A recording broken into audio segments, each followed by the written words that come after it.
Hello friends, welcome জানাচ্ছি আমার YouTube চ্যানেলে সবাইকে। চলে এসেছি আপনাদের জন্য আরও একটা নতুন ভিডিও নিয়ে। সবাইকে জানাচ্ছি গুড মর্নিং। দেখুন, সিজেপি যে বর্তমানে প্রোটেস্ট চলছে এবং অল ওভার ইন্ডিয়াতে এবং দিল্লিতে রাজপথে বর্তমানে যে পরিমাণের মানুষজন রাস্তায় নেমেছে, সেখানে হ্যাঁ কতজন স্টুডেন্টস তার মধ্যে এবং কতজন রাজনীতির সাথে ডাইরেক্টলি কানেক্টেড এবং কতজন জনসাধারণ, সেটাকে যেমন আলাদা করা যাচ্ছে না। তবে এই যে প্রোটেস্ট যেটা বর্তমানে চলছে, এতে 2029 লোকসভা ভোটে, যে আমি গতকালকে একটা ভিডিও শেয়ার করে বলেছিলাম ছোট্ট স্ফুলিঙ্গ কখন সেটা আগুন হয়ে যেতে পারে এবং নিজের ঘর জ্বালিয়ে জ্বালিয়ে যেতে পারে, সেটা কিন্তু কেউ জানে না। কারণ প্রথমে আজকে এই যে পুরো জিনিসটাকে নিয়ে যেভাবে হালকাভাবে আজকে দেখা হচ্ছিল, বর্তমানে কিন্তু সেটা আর সেই সিচুয়েশন নেই। না হলে আজকে রাত্রি 12টার সময়, 12টা জাস্ট কিছুক্ষণ আগে, মানে মধ্যরাতে আমাদের প্রধানমন্ত্রী নরেন্দ্র মোদী তিনি লাইভ করছেন ফেসবুকে এসে। আমরা কোনোদিন আগে দেখেছি? অনেক ঘটনা ঘটেছে, কৃষক আন্দোলন থেকে শুরু করে আজকে অনেক ধরনের আন্দোলন, অনেক ধরনের বিভিন্ন ঘটনা ঘটেছে। সেই যে ঘটনাগুলো তীব্র ধিক্কার জানিয়েছি আমরা সবাই। তবে এরকম ঘটনা আমরা আগে দেখিনি যে জেনজিদের সাথে, অর্থাৎ বর্তমান যুগে যে আজকে যারা ছেলে মেয়ে রয়েছে, মনে হয় তারা যে একদম ধরতে গেলে সব দিক থেকে আলাদা। কারণ আমি দেখেছি একটা ভিডিওতে মার খাচ্ছে এবং বলেছে আরও মারো আরও মারো, মেরেই যাচ্ছে, সে কিন্তু স্টপ করে চুপ করে এক জায়গায় দাঁড়িয়ে আছে। তো এই যে এই ধরতে গেলে বর্তমান যে জেনারেশনের সাথে পালা পড়েছে, এবং সেখানে আজকে এরকম কি সিচুয়েশন হলো, কি হলো এমন যে আমাদের প্রধানমন্ত্রীকে রাত্রি 12টার সময় এসে লাইভ করতে হচ্ছে। প্রথমে তিনি লাইভে ঠিক কি জানিয়েছেন একটু চলুন শুনি। फ्रेंड्स, मैं जानता हूं कि पेपर लीक ये कोई मामूली विषय नहीं है। लाखों विद्यार्थी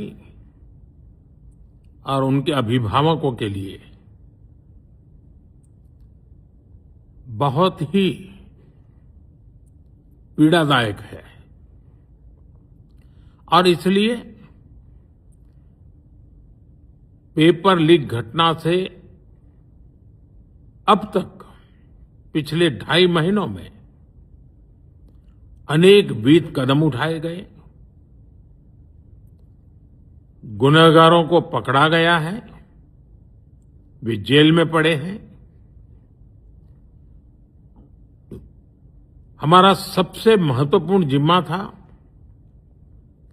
कि विद्यार्थियों का 1 वर्ष बर्बाद न हो। तत्काल परीक्षाएं लेना बहुत जरूरी था। सरकार ने अभी पूरी शक्ति का उपयोग करके कम से कम समय में 22 लाख जितने विद्यार्थियों के एग्जाम हो जाएं, इसका प्रबंध किया। और अभी 5-6 दिन पहले 19 तारीख को रिजल्ट भी आ गया, और देश भर में उत्तीर्ण हो गए विद्यार्थियों की खुशियों की खबरें भी आ रही हैं। लेकिन हम वहां पर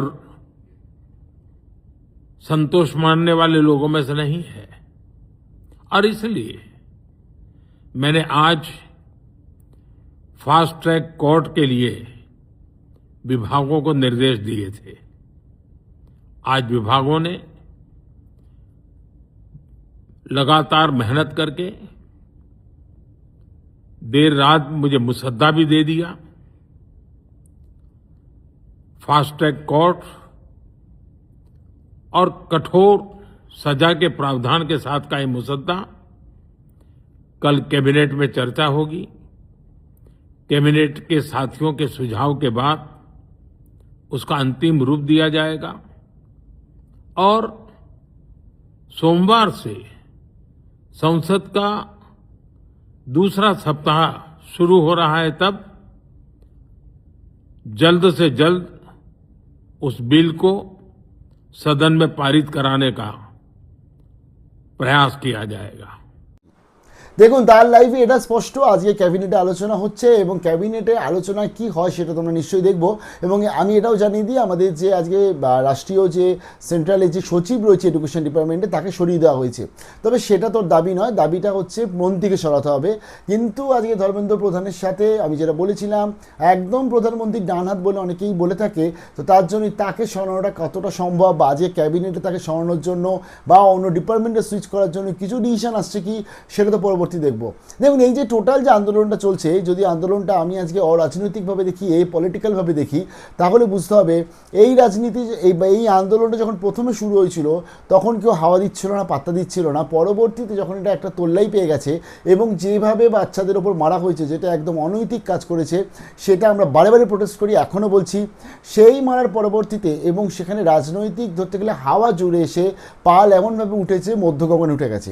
এখানে কিছু অকৃতিকর ঘটনাগুলোও ঘটছে, সেটাও কিন্তু আপনাদেরকে বলা উচিত, কারণ জার্নালিস্টদের সাথে অনেক সময় বাজে ব্যবহার করা হয়েছে, অনেক জায়গাতে আজকে মহিলাদের সাথে বাজে ব্যবহার করা হয়েছে, অনেক জায়গায় স্টোন পেল্টিং করা হয়েছে পুলিশদের ওপর। এই ঘটনাগুলো কোনোদিন অভিপ্রেত নয় একটা শিক্ষিত সমাজ এবং শিক্ষিত স্টুডেন্টসদের থেকে। এবার এখানে একটা ব্যাপার হচ্ছে, এখানে এবং তার সাথে কিছু জানিয়ে দিই, এমন কিছু স্লোগান উঠছে, ভারত বিরোধী স্লোগান উঠছে, সেই স্লোগানগুলোও কিন্তু কোনোভাবে অভিপ্রেত নয়। কিন্তু এই যে ঘটনাগুলো ঘটছে, এই ঘটনাগুলোর সাথে আমি পুরো এন্টায়ার ঘটনাকে যদি লিঙ্কড আপ করে দিচ্ছি, যেটা বিজেপি বর্তমানে করছে, যে আজকে ধরুন কোথাও একটা কিছু ছোট্ট ঘটনা দেখানো হলো এবং সেই ঘটনাটা অত্যন্ত নিন্দনীয় ঘটনা, ছোট্ট ঘটনা নয়, নিন্দনীয় ঘটনা দেখানো হলো, সেই ঘটনাটাকে আপনারা পুলিশে তার জন্য যান এবং সেখান থেকে আপনারা লিগ্যাল স্টেপ নিন, সেটা অবভিয়াসলি করুন। কিন্তু তার সাথে ওই ঘটনাটার সাথে, ওই একটি নিন্দনীয় ঘটনার সাথে আপামোদ যে আপনারা লাঠিপেটা করে মানে স্টুডেন্টসগুলোকে যেভাবে স্টুডেন্টসগুলোর সাথে হ্যারাসমেন্ট করেছেন এবং যে হ্যারাসমেন্ট চলছে, এবং সবথেকে বড় কথা নিটটা কিন্তু আমি বারে বারে বলছি, নিট এই যে এক্সামিনেশন ক্যান্সেলেশন বা পেপার লিক, যেটা এটা শুধুমাত্র একমাত্র কারণ নয়। এই ক্ষোভ অনেক দিন ধরে জুটছে, আজকে ইউজিসি নেট থেকে শুরু করে আজকে সিবিএসসির যে 12-এর পরবর্তী হ্যারাসমেন্ট হয়েছে, এই সমস্ত কিছু কিন্তু এক জায়গায় গিয়ে স্টুডেন্টস বিক্ষোভটা হচ্ছে।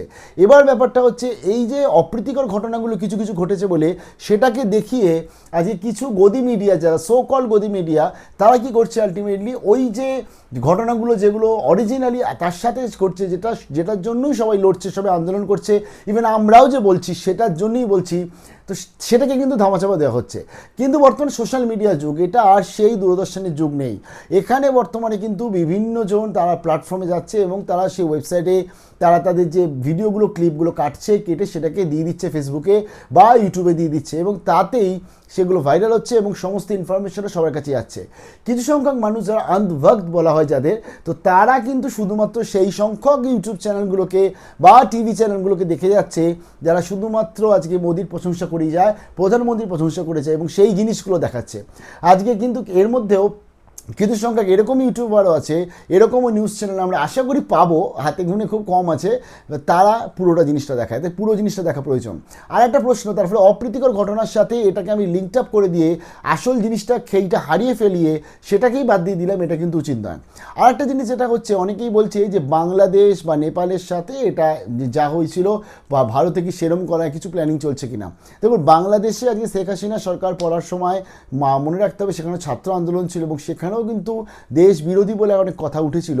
এবং বর্তমানে আজকে যে মানে সিজিএমের যে আজকে আন্দোলন চলছে, যেটা সিজিএমের শুধু আন্দোলন নয়, বর্তমানে এখানে কিন্তু অন্যান্য স্টুডেন্টসরাও যুক্ত হচ্ছে, পরিবাররা যুক্ত হচ্ছে এবং রাজনীতিও যুক্ত হয়ে গেছে। আমি বললাম, বারে বারে বলছি, কংগ্রেস কিন্তু একদম বা সিপিএম বলুন যারা রয়েছে, তারা কিন্তু একদম যখন দেখেছে এরকম একটা সিচুয়েশান, তো মাঠে নেমে তারা পড়েছে। বাট তাদেরকে সমাজ বিরোধী বলা, অর্থাৎ আন্দোলন করা মানে সমাজ বিরোধী বলা, দ্যাটস নট ফেয়ার। হ্যাঁ, সরকারি সম্পত্তি যদি কেউ নষ্ট করে তার বিরুদ্ধে আপনারা স্টেপ নিতেই পারেন, বাট সেক্ষেত্রে তাদেরকে ডাইরেক্টলি ওই যেরকম বাংলাদেশের আখ্যানের মতন সমাজ বিরোধী বলে দেওয়া, এতে কি হবে, আর সরকারের ভাবমূর্তি আরও নষ্ট হবে। আপনি বুঝতে পারছেন যে যারা আজকে ধরুন এমএলএ এমপি রয়েছে, যারা ধরুন যে কর্মী রয়েছে, তারা তাদের বিভিন্ন স্লিপ অফ টাং যে কথাবার্তাগুলো বলে যাচ্ছে বলে আজকে আপনাদের নেতা লিডারকে রাত্রির 12টার সময় এসে তাকে ফেসবুক লাইভ করতে হচ্ছে এবং তাকে শান্ত করতে হচ্ছে পুরো পরিবেশটাকে। এবং সেই ক্ষেত্রে পরবর্তীতে আজকে ক্যাবিনেটে কি আলোচনা আমরা নিশ্চয়ই দেখব। বাট হ্যাঁ, এটা একটা ঠিক যে বর্তমানে আজকে প্রোটেস্ট চলছে, এই প্রোটেস্টটাকে আজকে বিজেপি চাইবে যত তাড়াতাড়ি শেষ করার, কারণ এই প্রোটেস্ট যত দিন যাবে তত কিন্তু বিজেপি নিজের ঘরে পড়বে। আর একটা ব্যাপার আমি বলে দিই যে সমাজবিরোধী যখন মনে পড়লো, বা মনে আছে আমাদের কৃষক আন্দোলন যখন হয়েছিল তখন আর ট্যাগলাইন চলে এসেছিলো, আবার এখন এক যে আন্দোলন হচ্ছে তখন আর ট্যাগলাইন চলে আসছে। ট্যাগলাইনে কারখানা মনে হচ্ছে বিজেপির অন্দরমহল। ভালো থাকবেন।